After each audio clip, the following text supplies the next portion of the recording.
Hey all, Alonso Sanchez here, back with another bass tip. And this bass tip is something that hits close to home because I was guilty of it for a really long time. And it's something that I found out because I took a lesson with Ruben Rogers, and he pointed it out to me during our lesson, and he told me to stop doing it. And then I went home and I realized that it became a crutch. I couldn't play without doing one of these three things. And the topic in question is embellishing our bass lines, or walking bass lines, with any of these three things, right?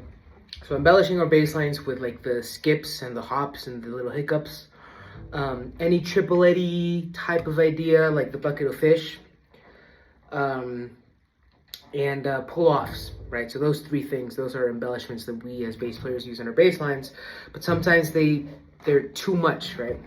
So let's talk about each one of them. The first one was the skips and the hops, right? Or like the little hiccups. So this is what this sounds like.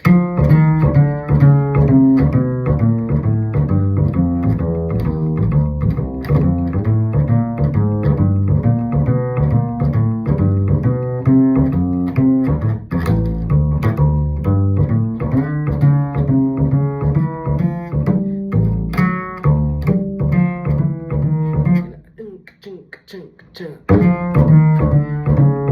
the upbeats, right? Those muted notes. So those hiccups, those skips. Second one was the bucket of fish, or any triple Eddie-ish type of bass line, right? So Ray Brown kind of made it famous. That's his sound.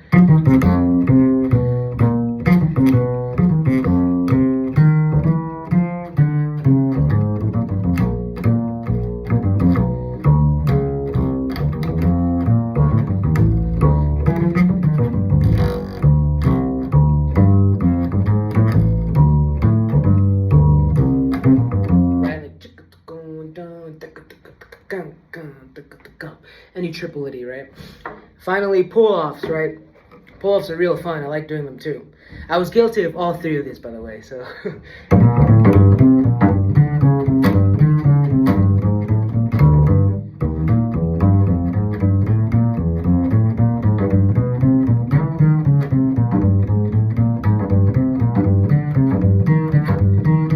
Right? So those three things. So I remember, like, I used to think about it a lot, and I used to think that any of those three things kind of made it swing a lot harder, right? Like, if I really got into it and I was like, man, the band is really swinging, I would...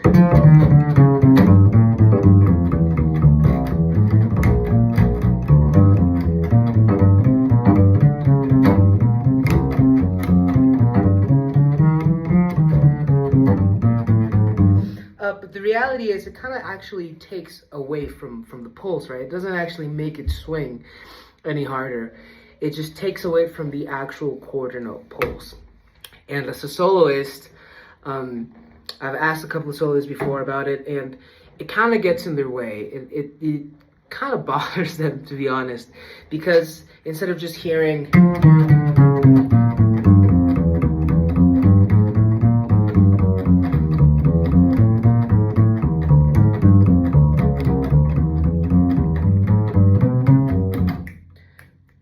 like the quarter note pulse, they're distracted by there's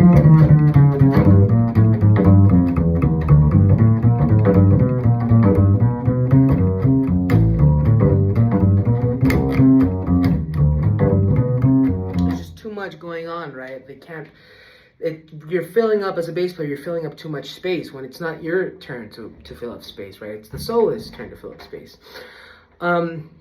There are a lot of bass players that kind of do this, famous bass players, right? Like, you think of N-Hop, maybe. Eddie Gomez was a big one for me that inspired me to kind of do a lot of that stuff. They do it, but they do it tastefully, too. They do it in a way where it doesn't get in the way of the soloist, right? Or sometimes the soloist likes that, right? Like, that specific person that they're working with, they like that sound, so they call those guys. But the reality is, I'm not Eddie Gomez.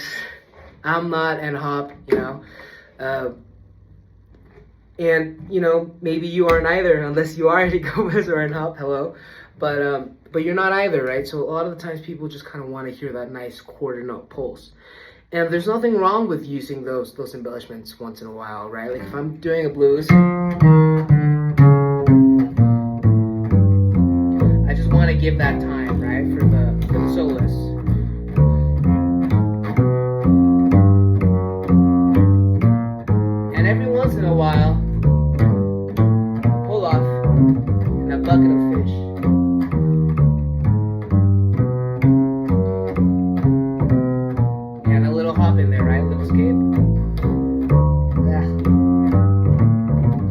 a bit of vision there.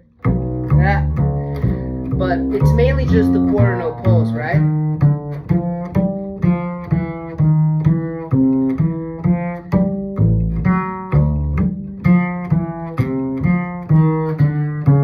And that's really what helps kind of settle in the groove and settle in the vibe of the walk of the 4/4 time. And the horn player or whoever soloing, singer, sax player, whoever is going to feel really comfortable. That's going to set a nice little layer for them to kind of solo over. And then when it's your turn to solo, you can do whatever you want, right? Like, or maybe you don't solo and you just kind of enjoy laying down that walking groove, right? But that's my bass tip for today. Hope it was helpful. And, you know, oh, real quick, something that really helped me kind of break away from that was recording myself. A lot of people do record themselves, but we just kind of do it to listen back to our lines, maybe our tempo, and our melodicness when we walk or when we solo. But I would recommend if you kind of think that maybe you suffer from this horrible disease of over-embellishing, consciously record yourself. Say, I'm just going to walk something easy, a blues, right? Just like I was doing right now. I'm just going to walk a blues, and I'm going to listen back to me if I'm doing any of that too much. And you'll be surprised how often most bass players do it. Yeah, right, so just play a blues, record yourself, and be like, okay, count how many times you do something, right? Like a little count of it. You can write down the 3 embellishments and cross one off, right? Each time you do one, draw a line. And if it's more than, 10 in just one chorus, then maybe, reconsider it. But again, right, you just want that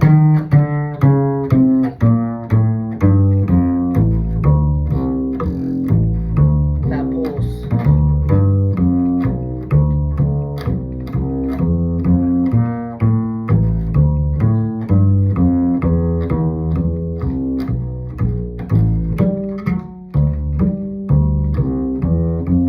So hope that was helpful, and I'll see you all in the next one.